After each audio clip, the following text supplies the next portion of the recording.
धर्म वास्तव में क्या है? आज मैं आपको YouTube चैनल हॉर्स ट्रेडिंग पर ये बताना चाहता हूँ।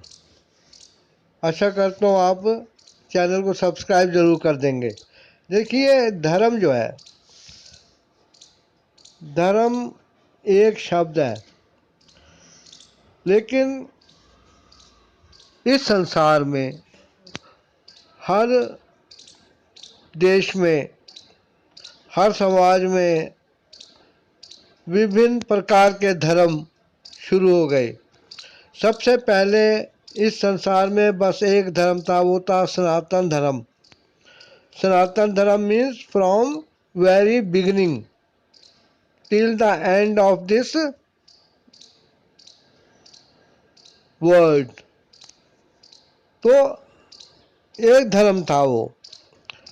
धीरे धीरे क्या हुआ, जैसे कि ब्रांचें खुलती जाती हैं ना, एक परिवार के सदस्य जब बड़े हो जाते हैं तो वो अपने अपने अलग धंधे खोल लेते हैं। ऐसे धर्मों का जो था एक जमावड़ा लगा, एक उपज हुई। लोगों के दिमाग जो थे वो इस चीज़ में लग गए कि क्या किया जाए जिससे कि अपनी दाल रोटी चले। तो उन्होंने कई धर्मों का आविष्कार किया, लेकिन धर्म की जो परिभाषा है, जो सनातन धर्म में है और आज भी भारत की संस्कृति में दिखाई देती है। अब चाइना और भारत दोनों के युद्ध की स्थिति आ गई है, लेकिन भारत कैसे काम कर रहा है और चाइना कैसे काम कर रहा है, यही धर्म का फर्क है। दूसरे को दुख ना हो ऐसा काम किया जाए, ये धर्म है। दूसरों को दिल दुखाना धर्म नहीं होता। धन्यवाद। सबको जीने का अधिकार बराबर है। जिस चीज़ के कारण हमें दुख होता है, हमें समझना चाहिए कि उसी कारण से दूसरे को भी होगा, तो हम ऐसा काम ना करें। यदि हमें बुरा लगेगा यदि कोई हमारी संपत्ति पे, ज़मीन पे कब्जा कर ले, तो ऐसा हमें नहीं करना चाहिए। अब जो चीन है वो नास्तिक देश है, किसी भी धर्म को नहीं मानता और वो कम्युनिस्ट देश है। कम्युनिस्ट जो होते हैं वो अपनी जो उनकी कम्युनिज्म की परिभाषा माओ शाओ ने दी हुई है, उन लोगों ने जो परिभाषा दी थी उसकी आड़ लेके कुछ अवसरवादी लोगों ने, विस्तारवादी लोगों ने देशों पे सरकार बनाई जबरदस्ती और प्रजा के हक मार दिए।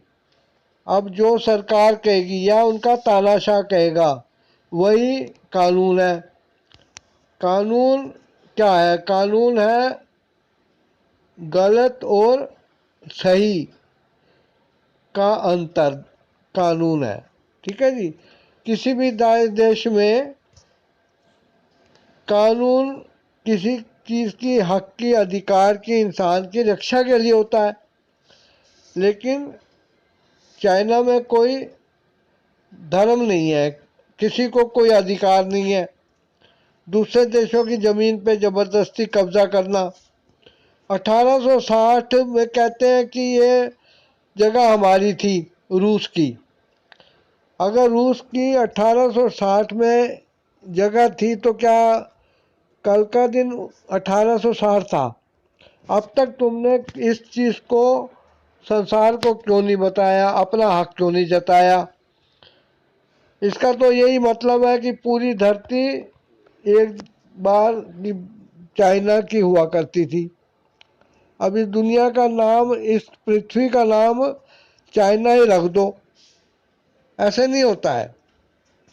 अगर पूरी दुनिया मिल जाए तो एक ही झटके में 5 लाख सैनिक खड़े खड़े ऊपर चल जाएंगे। इस दुनिया से उड़ जाएंगे। भारत जो है बहुत सब्र से काम ले रहा है।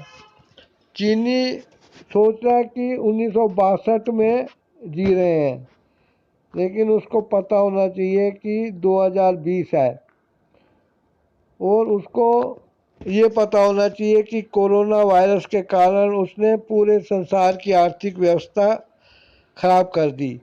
उसे जिस जिस देश ने मदद की थी, चाइना ने इस महामारी के दौर में उन्हीं लोगों को नकली सामान बेच के ठगा। ये चाइना का जो व्यवहार है ये धर्म के विरुद्ध है। धर्म की जो भाषा होती है वो प्रेम की भाषा होती है, युद्ध की भाषा नहीं होती है। अब कहें कि धर्म युद्ध, धर्म युद्ध का मतलब क्या है? ये कहो कि एक पक्ष धर्म के लिए युद्ध कर रहा है, लेकिन धर्म युद्ध नहीं होता है। धर्म के साथ युग लगाना बहुत गलत है। आशा करता हूँ इस चैनल को आप सब्सक्राइब जरूर कर देंगे। Thanks for watching.